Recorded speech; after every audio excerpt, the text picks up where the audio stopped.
teenage girl is gonna like you and open up to you and connect with you if she likes the way that she sees herself through your eyes. And that's because when she feels that value and not judgment, then that's when she steps into her own power and feeling of self-trust, and all these good things come from that. You're listening to Sex with Emily. I'm Dr. Emily, and I'm here to help you prioritize your pleasure and liberate the conversation around sex. Today, I'm talking to Chelsey Goodan, the teenage girl whisperer, and we're diving into something that affects all of us, no matter our age. The teenage inside of you is probably still running your life. We're covering how people-pleasing shows up in your sex life, why body shame starts way earlier than you think, and how radical honesty is the key to breaking free from constantly performing instead of actually living. This conversation is about learning from teenage girls, their struggles with saying what they really want, their fear of not being good enough, and how they're trying to figure out who they are when everyone's telling them who they should be. Sound familiar? If you've ever said it's fine when it's really not, or you can't get out of your head during sex, stay right here and let's get into it. Today, I'm so excited to talk to a woman who I like to refer as the teenage girl whisperer, and she happens to be a dear friend. Chelsey Goodan has been an academic tutor, educating and empowering young teenage girls for over a decade. And her book, Underestimated: The Wisdom and Power of Teenage Girls, is garnering major accolades. I think you will see a lot of yourselves through these girls' daily struggles and realize we could all work through self-doubt, shame, and people-pleasing through some radical honesty and stepping into the power that this book encourages. Welcome, Chelsey. Thank you. I couldn't be happier to be here. I'm so glad you're here. So I went around in anticipation of our interview and I thought, what? Because I really want everyone to read this book who has a teenage girl in their life. What I've always heard is that they just struggle. They're like, I can't get my daughter to talk to me. My niece won't open up or talk with my neighbor. There's all these tropes about teenage girls. And I said, but if you could, like, what do you want to know? They all said they needed to know, how do I get the teenage girls in my life to talk to me about things without shutting down? How do I get them to share more information? How do they have breakthrough conversations? How do we do that? This is great. So this is the question for sure. And I would say, first of all, teenage girls feel judged about everything. And so often we're coming at them with advice and fixing or trying to teach them or protect them. And we're not actually listening to them first, letting her speak first. And when she feels heard and respected in this way, this is when she starts opening up, when she doesn't feel judged. I have some really practical tips, in the book that is as simple as phrasing everything as a question. So by doing this creates a feeling of respect that you actually care to understand where she's coming from and invite her input. So it could be questions like, what are your thoughts on that? What do you think the solution is? How does that make you feel? What do you think about that? And those are the types of questions said with a non-judgmental, genuinely curious tone. That is such a critical part of this. And also with no secret agenda behind the words. And then when she does share her thoughts, this is key. And this is often a progression. This is not a 0 to 10 situation. But when she does share her thoughts, even if it's a small thought at first, you affirm with specifics. You say, like, that was so smart. Oh, you know what? I hadn't thought of it like that. Like, I really respect what your thoughts are on that. Because when she feels affirmed, she feels heard, she feels valued, she feels respected. And when she feels that way, that's when she really starts liking herself and liking you. And in general, a teenage girl is going to like you and open up to you and connect with you if she likes the way that she sees herself through your eyes. And that's because when she feels that value and not judgment, then that's when she steps into her own power and feeling of self-trust, and all these good things come from that. I mean, that's so key, because when in hearing that, it's like, we're doing it so wrong. Like, most of us are like, how's school today? This is what you need to do. We jump in trying to fix. Because I think most people are kind of handling this in a way that's harmful and pushing the girls away, right? Yeah, and there's a lot of slapping positivity on stuff. Well, it's not that bad, instead of actually holding space for a teenage girl's feelings. So that's another huge element, is a teenage girl feels very judged and criticized for her big feelings. They stereotype them as dramatic and emotional and crazy, and that doesn't feel good for her, and it's not an emotionally safe space. So of course she's going to close off and put up walls and shut down.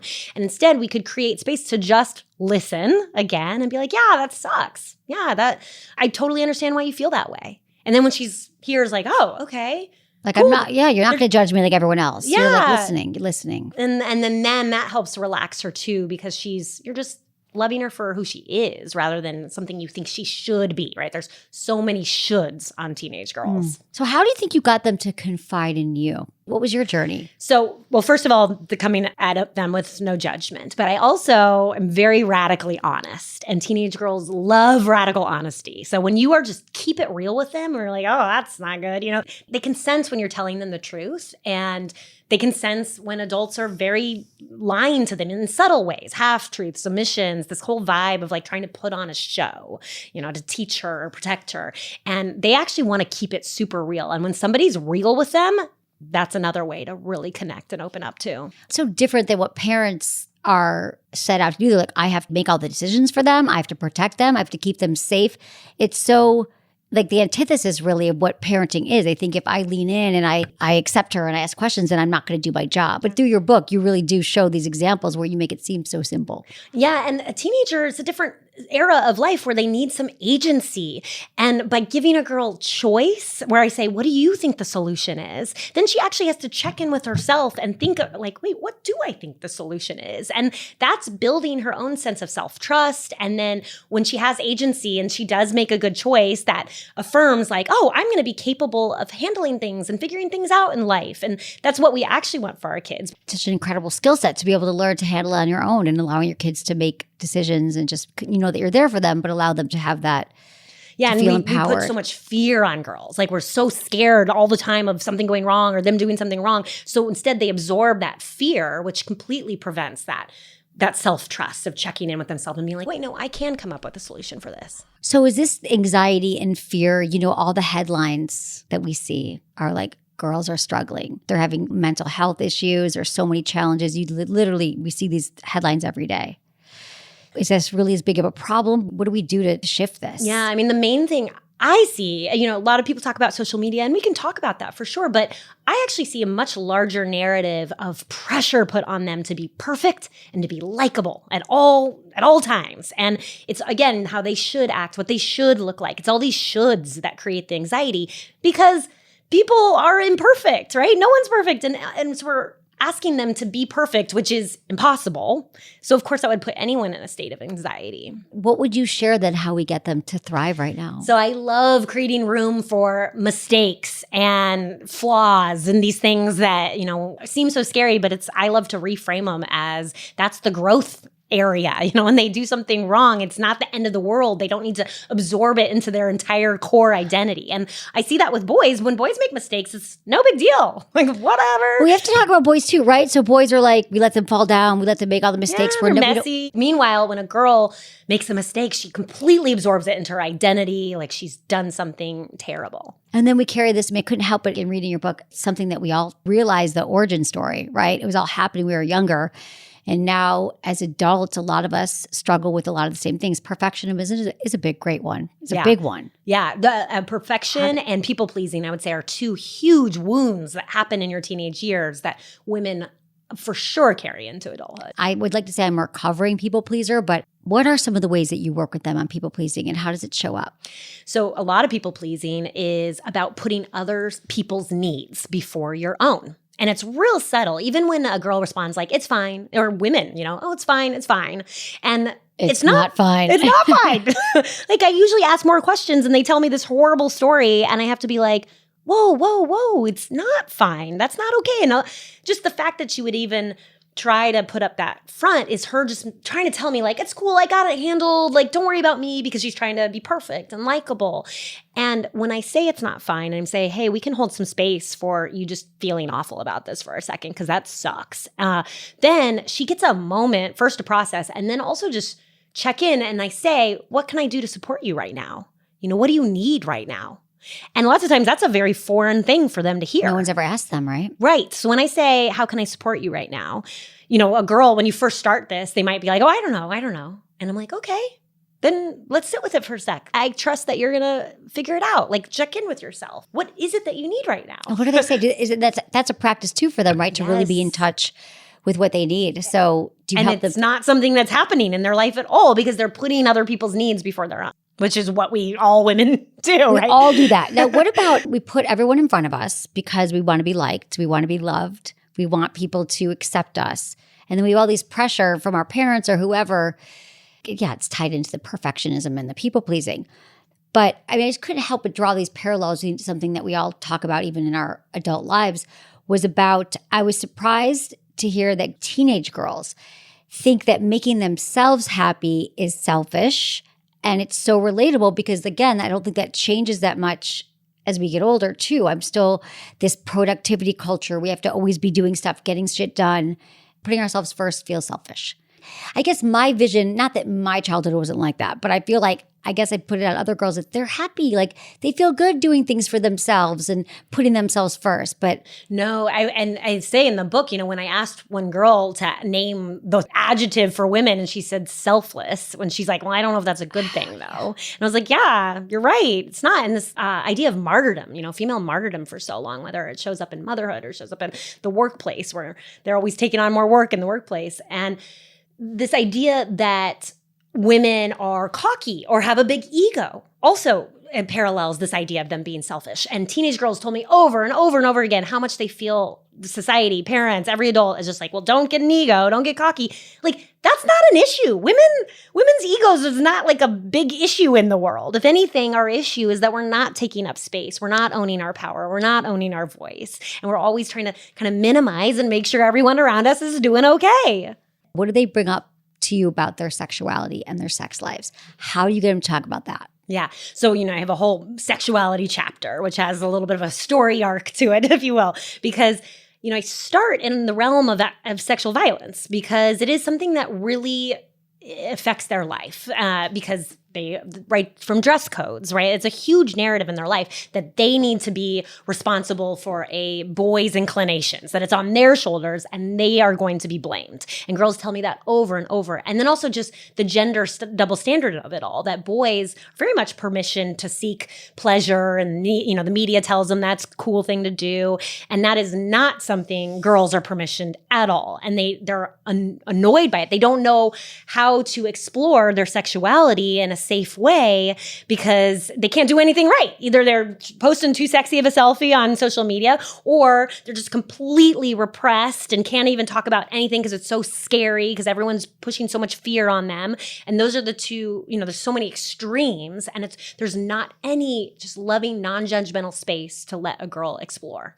Because it is so scary out there now too. You talk about in the book too about the young girl's photo and the mom comes in like, what's this photo on Instagram? You're so sexy. Like, take it down. It's too sexy. And then there's that whole argument. Like, and I've also have friends who have daughters like, what do I do with my daughter's going out in this crop top and she's wearing this short skirt? Like, how do you not shame them, but also like let them know that the world isn't always safe? Yeah, I include them into the conversation with questions. And I say, hey, why do you want to wear this? Like, how does it make you feel? What part of yourself are you exploring right now? Because when I actually approach it seeking to understand her first and what she's trying to express, then she feels understood. There's a conversation. She feels respected. And the girls are mature enough to have those types of conversations. And that's when sometimes either I shift my point of view about it or she does, but at least we're starting from a tone of curiosity rather than shame and judgment. What the girls kind of wish too is that we were doing this high level type of stuff for the boys, right? That like sexual violence is actually a male violence issue. If women and girls could have stopped gender-based violence, we would have done it by now, right? It's actually men who we need to look at. So what do we do for the men? Yeah, and I will say too, I mean, there's only 11 states that teach in their sex education curriculum consent. 11 states only teach consent. So, of course, that explains a lot why boys are also very confused and maybe don't know how to handle this that well. So what if we looked at educating boys on what is healthy manhood, what is respecting a girl, and also him owning and taking responsibility for his own, inclinations as well. So we talked a little bit about how we don't have enough sex education out there that's accurate and informative and teaches consent. But you also cover in the book too, like there's so much, another side of that is that then there's also a lot of slut-shaming that goes on. You talk about how the girls describe it. So what's going on with slut-shaming still and how do we change the narrative around it? Yeah. Oh my gosh. Slut shaming is a huge issue that the girls bring up themselves. I mean, it's my most popular video I've ever made is my slut shaming video on TikTok. I like completely went so big because the girls are like, yeah, oh my gosh. And they're just sharing their stories about how it happens to them and how, her brother's friends told her skirt was so short and she's a slut when she's like 12 years old, right? And how then she's like sharing in the comments and now I haven't worn a skirt for 5 years. Like really sad things. And again, it's kind of back to that again, trying to control their outfits as much as a parent thinks they're protecting her. It's usually a communication of shame is what actually happens. When you comment in a judgy way on a girl's clothes, she is going to receive it as shame. And it's surprising how easily people throw around the words of like, well, you look like a tramp, you look like a slut, like as if it's no big deal. And a girl is like, what? And the truth is, I would love for them to feel sexually empowered in a way, but there's no word for a sexually empowered teenage girl. That word doesn't exist, right? So we just have slut. That's the only word that's around. Women have tried to reclaim that word. There's been so many things that we've tried to deal with this, but for a teenage girl hearing it, it's like a laceration that sticks with her. It's true. It just kind of builds on the whole notion that like what we would need to do is say like explain to boys too, right? So what it actually means and what sexuality means and like what when they make those comments, how it makes a girl feel, and then telling the girls like, because how do you talk about the outfits? Like that's the one thing. It's like we're trying to protect them, but yet in protecting them, we're shaming them. So, well, yeah, and I would say instead of thinking you have the duty to protect them, you help her understand how to protect herself. And so that's why I always say with the questions, like, well, why do you want to wear that? How does it make you feel? Like, so she can gain But if I say it understanding. makes me feel sexy, it makes me feel hot. Then by the way, what's wrong with that, right? Like a girl feeling sexy and having a little bit of space to explore that identity and personality, right? And if you are so worried about protecting her, go focus on boys. I personally am on the board of a nonprofit called A Call to Men that's all about healthy manhood and teaching boys and men what healthy masculinity is. That when girls started telling me their sexual assault stories, their slut shaming stories, that's what I went and did. I didn't say, oh, well, you better change your outfit, because I got to protect you. Yeah. Instead, I went to the source of the issue of what do the boys have to say? Well, I got to say too, Gen Z is exciting. There are changes with Gen Z. Yeah. The boys are totally having more space for sensitivity. And I had a boy one time I was working with who had this t-shirt on and it was via Zoom that I was tutoring him. And this t-shirt said the future is female, but I hadn't noticed it yet. And he was like, Chelsey, you didn't see my shirt. And I was like, oh, and he just wanted to share with me that he was a feminist now. And I was just like, I love you, Gen Z. I love you so much. The boys are evolving. There's frustrations with it. We could expand on that forever. But yes, teaching a boy not to call a girl a slut sounds like a good starting point for me rather than, hey, let me protect you by shaming you on your clothes. Right. But I guess we understand why parents do it or why people do that is because they're not safe because of this rape statistics and sexual assault and all the things. So it's like really hard I find that when girls actually know this, so I do a lot of this actually. I teach girls the actual statistics around sexual violence. I help them feel educated about the situation rather than fear.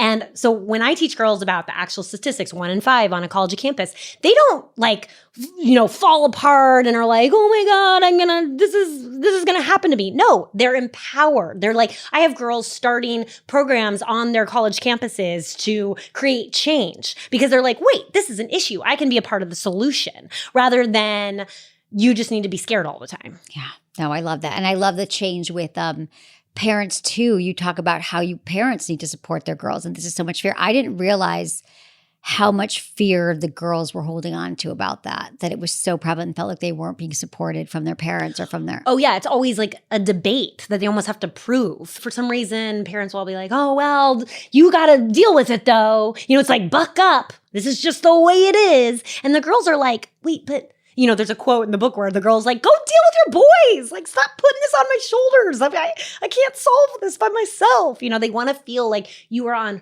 her team. But when they say like, buck up, deal with it, you're on the boys' team of just letting them continue on like this. The girl, and again, in that same quote, she's like, I feel like there's so much education of teaching girls how not to get raped, but there's no education on teaching boys like not to rape in the first place. There really isn't, is there? What about with your call to men? Is there anything that you Oh, yeah. I mean, they're doing incredible work on engaging men and boys. I mean, they do it in professional sports leagues, or they do it in middle schools with their curriculum. I mean, they're engaging boys and men in the best way. What do you think that the boys need to know right now? If you could talk to teenage boys right now, what would you think are the top things that we would need to know? For me, my experience with boys has been, again, back to just naming a feeling. Okay. boys are allowed to feel it's different though. Boys are allowed to feel one feeling, anger. And anger is taking the place of things like sadness and hurt. It's that whole they can't cry. There's such a toxic masculinity box that they feel like they need to fit in. And I don't think masculinity is actually toxic. There's a healthy masculinity that exists, but the constructs of it and society are so restricting for boys. So when I give them permission, oftentimes will be like, hey, well, how do you feel right now? And they look at me like that is the first time anyone has ever asked them that. And then they have no vocabulary around it. They're just like, bad. And I'm like, okay, let's get out the feelings wheel, right? And when they get a little more specific and they develop a feelings vocabulary and that permission them to actually voice their emotions, that's going to change the world. Truly. What about girls and their anatomy? What do they know? Well, so I love teaching girls that their bodies actually, that part of their body is actually a vulva and not a vagina. Or, vagina is a specific part of it. And that blows their mind up. They have no idea that the word vulva even exists, right? And it's so empowering for them. I have a girl that just messaged me like a month ago. It was like, I'm teaching all my friends on my college campus, the difference between vulva and vagina, and we're all saying it right now. And just them, again, knowing their own anatomy helps them feel connected to it and empowered with it. That's all of this is about helping women to feel more connected to their bodies, because from such a young age, as we're seeing it, they're just disconnected, shamed, right? Putting other people's needs before their own. Yeah. Trying to fit in the normal box. Yeah. And all of this is keeping them from having the sex life and the relationships that they deserve. Yeah, exactly. So how would you say that people pleasing and perfectionism ties into sexuality for the girls? And for all of us. Perfectionism is that kind of almost like performative of I'm going to look like this and be pretty or sexy this way, and then they'll like me because that's the perfect look that, is desired. And then on the people-pleasing front, again, it's that performative, like putting someone else's needs of like, how can I make them happy? And there's not any focus on like, what is my pleasure? What would light me up? And it doesn't even have to be sexual pleasure. It could be anything that lights them up. We just don't talk to them about pleasure at all. Yeah. Oh gosh, that word. Oh my gosh. And the work that I have done, words like STD and rape and pregnancy, those are scary words. But I will tell you that clitoris, orgasm, and pleasure have been way scarier words for people. For these girls. So what do they know about sexuality right now? What do you find that they it's not scary for the girls. I mean, like for parents, those are scary words. Yeah, I know. That's the problem with parents. So parents come to you and say like, what do I do? Or how do I talk to them about it? What happens? Sure. I mean, I'm usually more in the trenches with the girls. But yes, there have definitely been parents. When I try to educate on these kind of things like clitoris or orgasm, I come at it first from just knowing your own anatomy, right? Like teaching a girl like their anatomy of a clitoris, like that's actually can be a very factual academic arena that is incredibly empowering because they don't know when a girl knows her own anatomy, she feels way more confident in her own body. She's going to be like, oh, that's like a place of pleasure if I understand it better. And instead we all just kind of hide and repress and don't even use that word because it's this quote unquote scary word. And why? Why is it so scary for girls? I know. And for the parents, that's the thing, is that the parents really struggle, and it's so important. And that's sort of a theme of everything here, is that so much of our own struggles we're putting on our kids, we're afraid to talk about it, right? So we have so much that comes up for us. Like, I can't talk to my kids about sex because I'm still struggling with my own shame and my own trauma. Exactly. And so when parents come to me, like you said, actually, when the parents ask me, when they're so uncomfortable, the first thing I say to them, I'm like, well, why are you uncomfortable to talk about these things? Go figure that out first. Go figure out why you're uncomfortable and then deal with those triggers you have, because then you'll be able to come to the girl with that open-hearted, genuinely curious, non-judgmental energy that she'll respond to. Shame is a huge theme too, right? I'm just thinking about parents don't talk about it because they have their own shame. I mean, it really does permeate everything we do. I always think that shame is one of the biggest killers of our sex drive, our sex lives. How have you worked with them around? It all seems to tie into shame right now. So shame, I found, I have a whole chapter entitled Shame. It's about speaking it out loud. It's literally just the act of sharing and speaking out loud what you're scared of saying out loud with anyone who feels trusted and will be met with love. And that's all that usually needs to happen. You don't need to fix anything. And once you just have a person receive you and meet you and you don't feel so alone in that, it dissipates. You say the things that you think you cannot say. Yeah, right, exactly. in a trusted place. And that was the power of the Me Too movement, right? When all these women started saying Me Too, all the women were like, wait, right, we're not alone. We're not alone. And there was a huge healing effect that had. So I was reflecting on our journey when I was reading the book and how we met. And I remember that when we met a few years ago, was that when we first met? 4 years on ago. our journey, 4 years ago. On our journey, we both were going through a lot. But I was thinking about your journey with what was going on with you and how that ties into with your painful sex, which you mentioned in the book, and how that ties into so many different things like people pleasing, not speaking up, thinking that it was okay, or overriding your feelings. Or you want to talk about that journey too, and how it could relate? What you're talking about is that I had pain with sex for a very long time, like decades. And I had just not really, no one had kind of said, hey, no, that's not okay. Instead there's a real narrative of just like, yeah, it hurts sometimes. Like, yeah, I mean, I would see a doctor and they'd be like, oh, if you just had a glass of wine and relax a bit. Those are the types of things I would hear. And there was very little medical research about sexual pain and so on to support women on this journey. And of course, I was a person that was like trying to really explore and figure it out. But so much of it had to do also with just my own reclaiming that this is something I could have in my life, and that my story isn't just another woman that shrugs her shoulders and is like, oh, sex is okay, whatever. And that's an empowerment story in and of itself. Mm-hmm. Yeah. And then the journey that it took you like 10 years of going after it and being dismissed. Yeah. I mean, and I'm pain-free now. So that's exciting. Yeah, that is exciting, Chelsey. I mean, I think that story is so relatable too, because so many of us do struggle with it, and women don't find the answers. Or I think it's just another way that women accept, I'm not going to have orgasms. I'm not going to have pleasure. I'll just suffer through painful sex. I guess I'll have like painful periods, painful childbirth, and painful sex, right? So, just another way that women give up their power and their right to pleasure. Exactly. And so it's such a great example of how you were like, no, I'm going to keep going. I'm going to talk to everyone I can to get to the bottom of this. We'll be right back with more Chelsey Goodan after this message from our sponsor. Don't go away.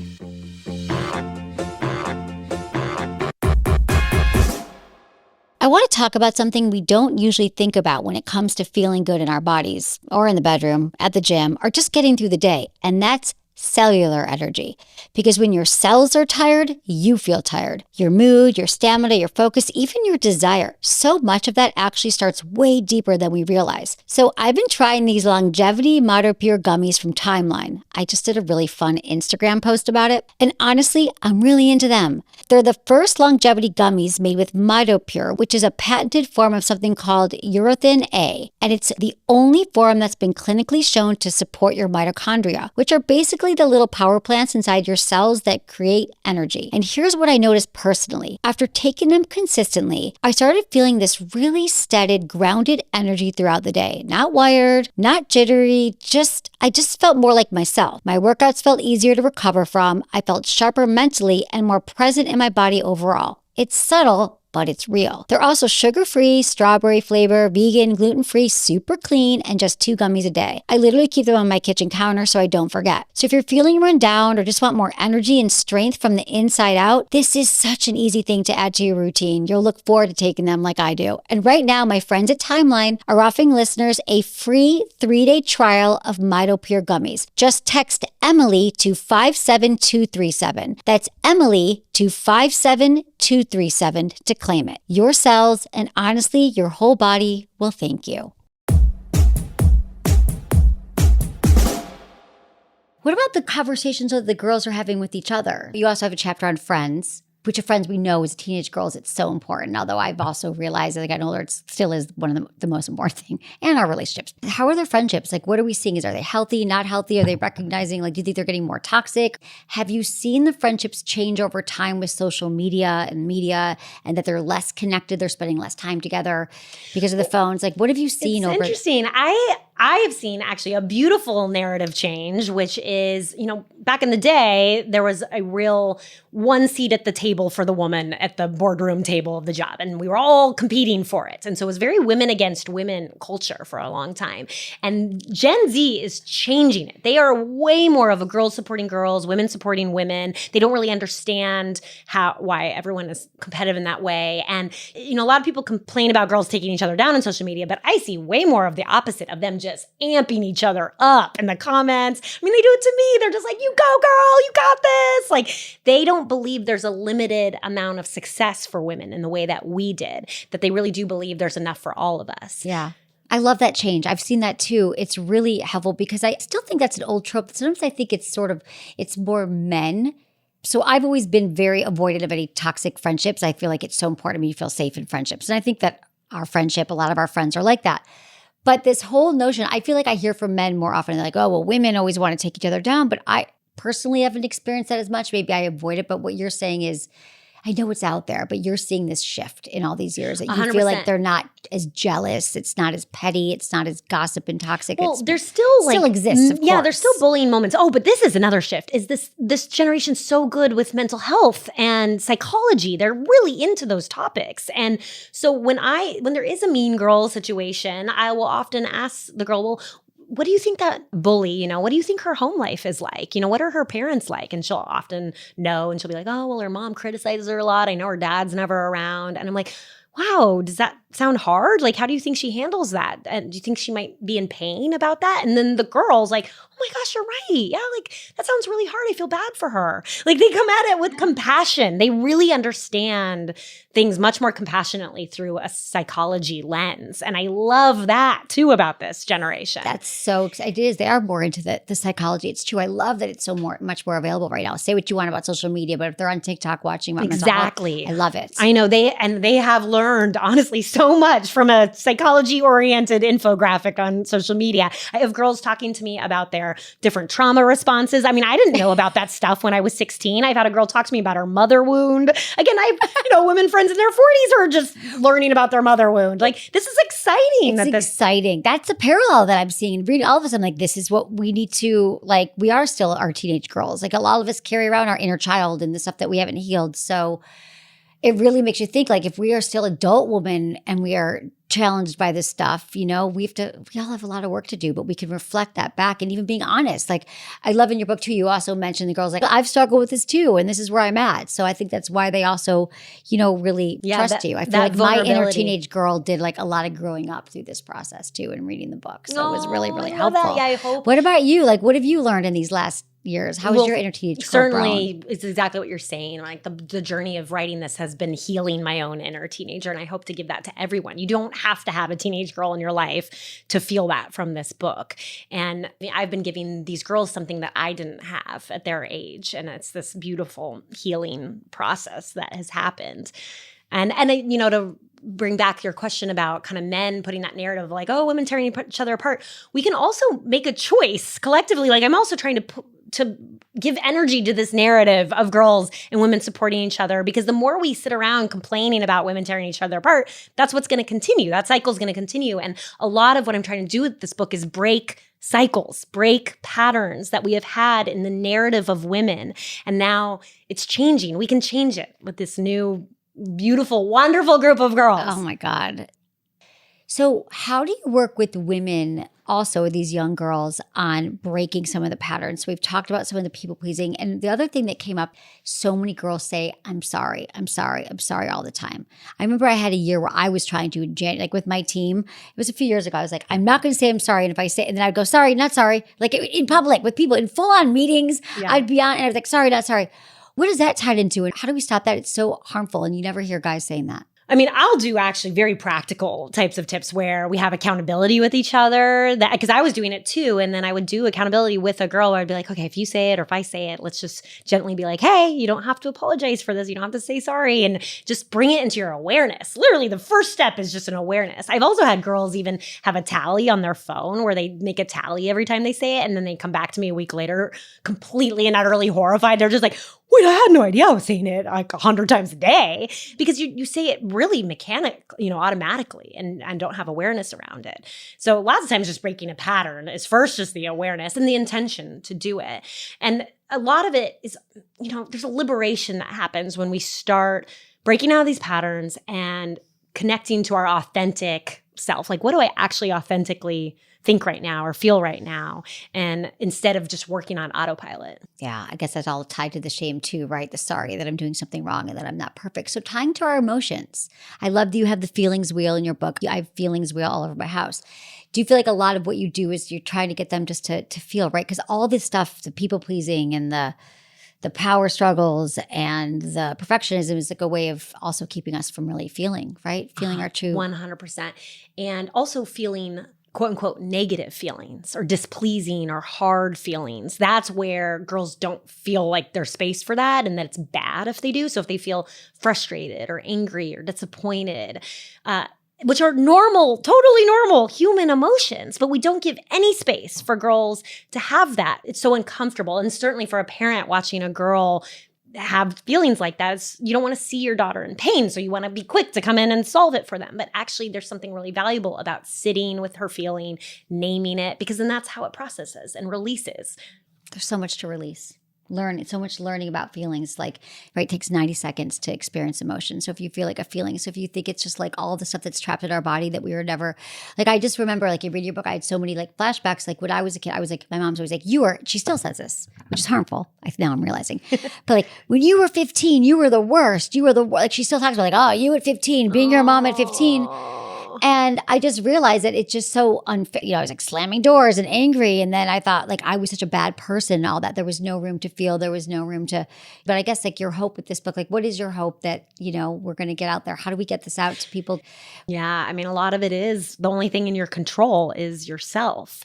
And that's where the change begins, is when you start making different choices for yourself. And then that will have a healing effect onto the teenage girls in your life, without a doubt. Why it's so heady and so challenging is because so many of us haven't done our own work, right, on ourselves. So then you've got I find this with the sex conversation, which that's the main question I get from parents is like, what do I do? How do I talk to them about it?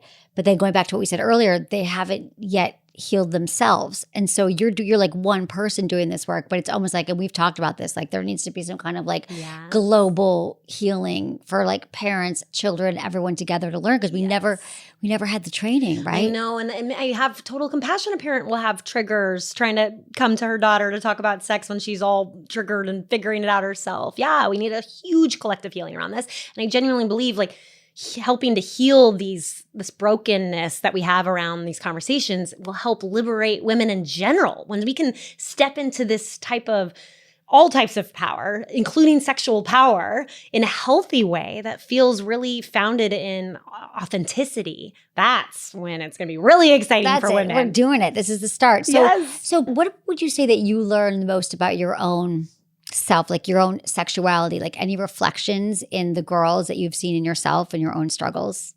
Yeah, I think I just didn't, there was so much I didn't know. I didn't have a sex education, right? And so I'm really passionate about just basic sex education, which we know is just abysmal in the United States, and just trying to give them access to just even basics. But I would love, obviously, next level, pleasure-focused education on how does a girl actually even pursue or begin to understand what she might like or who she is in this space, or who her identity is in this space. We're still struggling with that, right? Still not a lot of information. Curiosity, listening, compassion, slowing down. God, we could all use this in our personal relationships too, right? Not just with young girls. These are like the skills that we all need to learn. What are you hearing from them most? Like if you had to say like these are the biggest challenges that they're having right now with their sex lives and their sexuality, are there themes that you're like, every girl's asked me that? And also how has it changed? So what are the main things coming up? It's funny. The girls are much more evolved, but they feel like they're still playing into the performative male gaze of it all. But by the way, also girls these days identify on the LGBTQ spectrum in a way bigger way than ever before in history, which has been really actually a cool shift because now they're stepping into a territory that doesn't have societal definitions and boundaries. And so there has been this much bigger exploration of pansexual, bisexual, queer, and that feels liberating to them to not be put in some box, not the old story of I got to perform and be sexy for this boy. So they feel that pressure and they're kind of trying to fight it. They still get sucked into it, but there's also this really cool expansion that I see happening right now that I'm trying to affirm for them as well. So about this expansion, it's like there's a lot of pushback too from parents who just don't understand it. And they go, well, you shouldn't be talking to my daughter at 8 years old about her gender identity. She doesn't have those feelings yet. She doesn't know yet. And so there's a lot of pushback. I'm with you on I love that giving them options and not putting them into a box. Like if you're a girl, you have to like a boy. But what kind of things are you hearing girls in their exploration about this? Yeah, well, and you have to be really conscious of your language too with a girl. Like I always make sure I use the word crush. Because think how young you start being like, are you like any boys? We say that so young to them. Meanwhile, the average age of coming out is now looking, and there's not a set statistic, but it's looking like it's about 14. We came from a generation where it was so much older. And so we're experiencing something that's quite different and profound. If kids come out earlier, what does that look like? How does their life look different?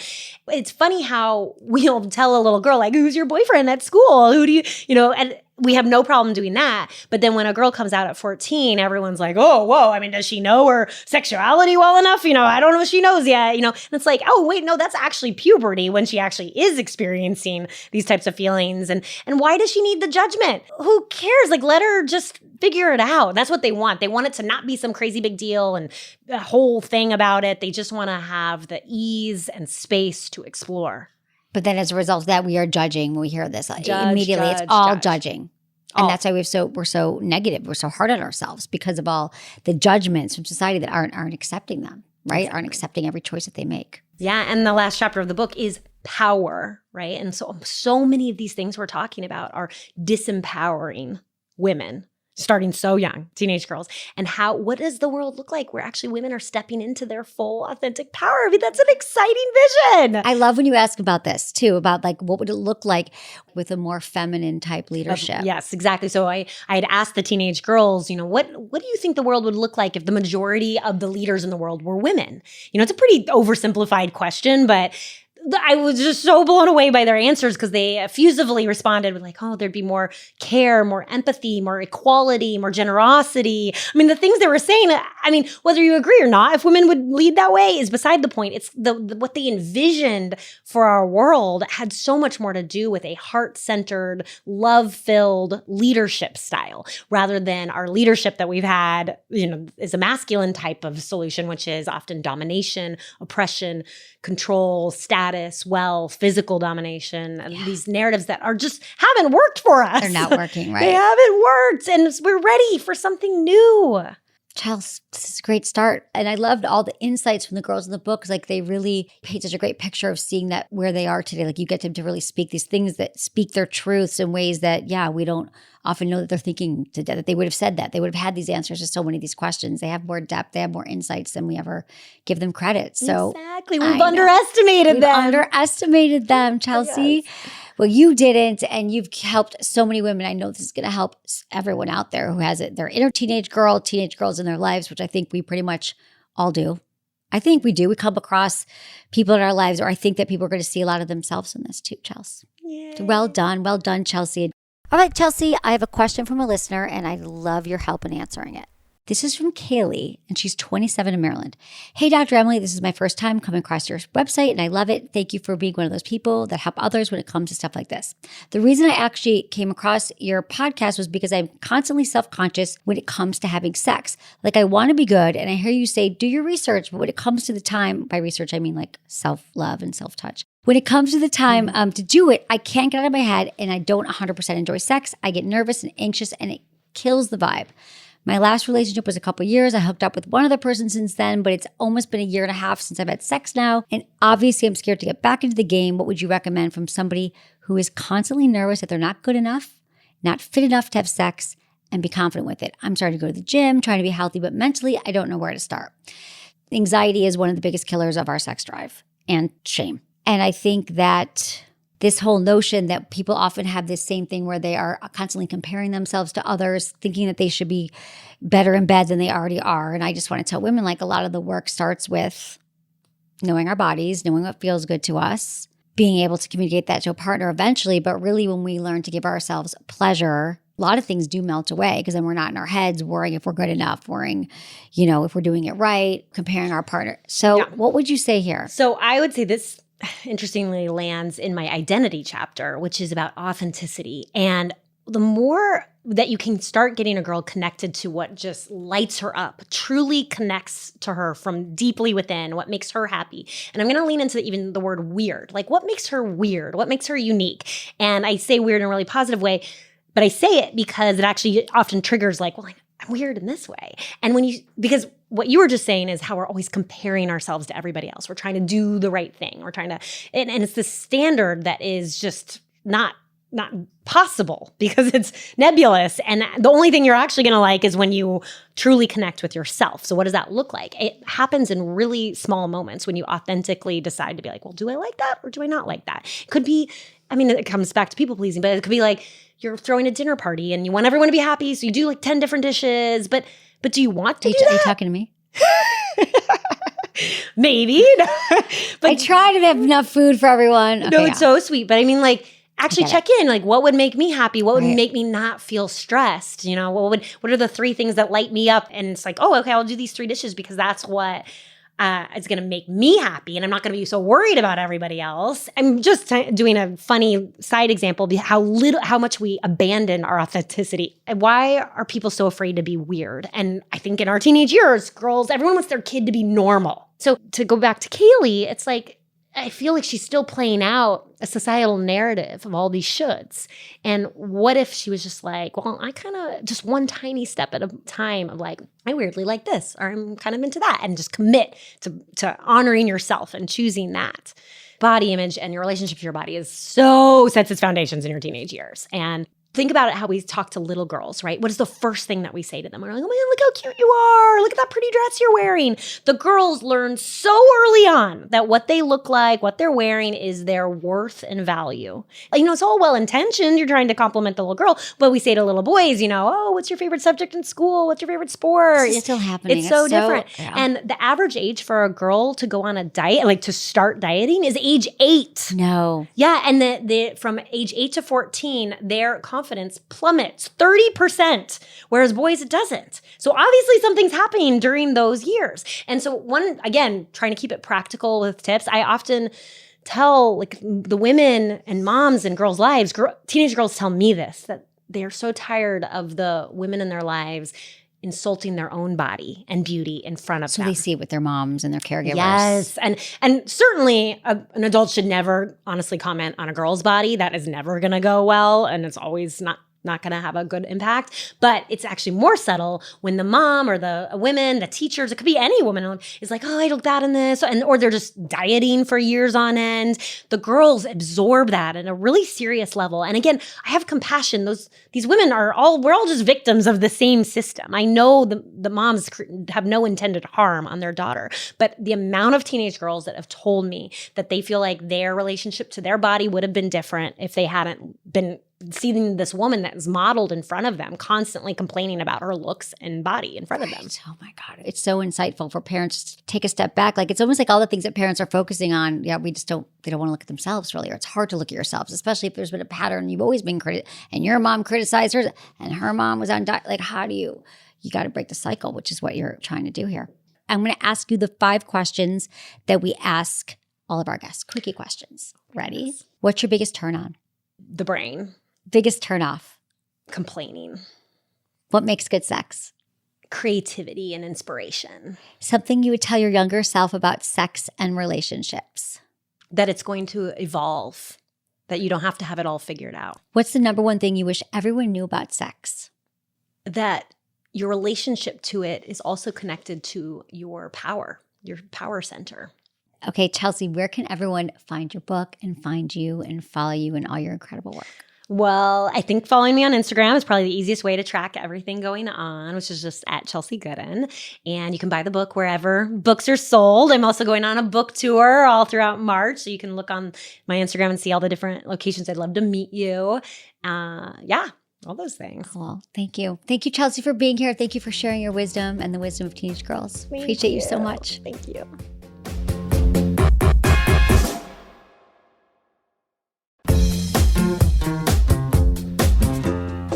That's it for today's episode. Thank you so much for listening to Sex with Emily. And if you love the show, please like, subscribe, and leave a review wherever you get your podcasts.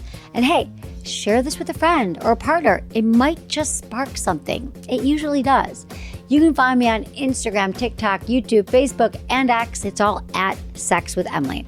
Oh, and I've been told I give really good email. So sign up at sexwithemily.com for free guides and articles and more ways to prioritize your pleasure.